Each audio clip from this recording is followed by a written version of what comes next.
सबसे पहले तो आपका हमारे न्यू ब्लॉग में स्वागत है। तो जैसा कि आपको पता ही है कि हमारा रोज़ का काम है बकरी चराना, और हम डेली बकरी चराने आते हैं और डेली ही अब शायद ब्लॉग आएंगे, क्योंकि पढ़ाई लिखाई छोड़ के आप छिंजा चराने लगे।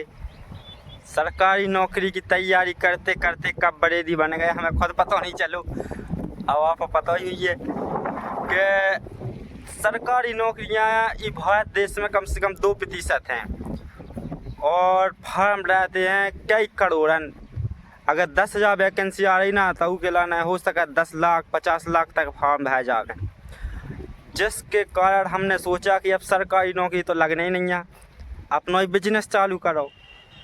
तो हमने अपना बिजनेस खुद को चालू करा है। जे एक खट्टी हमने 15-16 नंग छिंजा खरीद के यही चराऊँ लगे। अब 1 महीना बाद कम से कम 2-3 छिंजा भी आवे वाई हैं, यानी बच्चा देवे वाली हैं।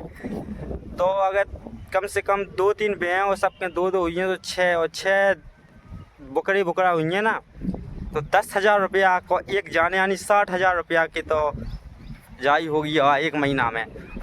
और फिर भी 9 महीना बाद भी, मतलब 1 साल में कम से कम 2-3 लाख रुपया की अपन कमाई कर सकते हैं, जो कि छिंजा का उद्योग यानी पशुपालन करके।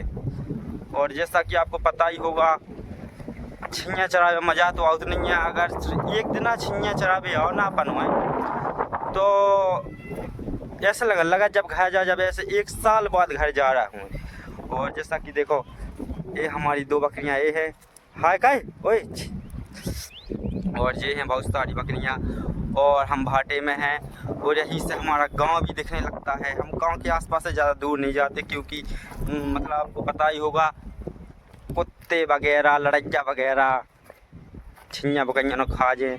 अगर एक खागा ना तो 10,000 रुपया सीधे चले जाने। और इसी तरह हमारे ब्लॉग में बने रहें। और आपने जैसा कि आज तो ब्लॉग हम थोड़ा सा ही बनाएंगे, तो इसी के साथ हम अपना ब्लॉग समाप्त करते हैं। और आपको लाइक, सब्सक्राइब एंड शेयर और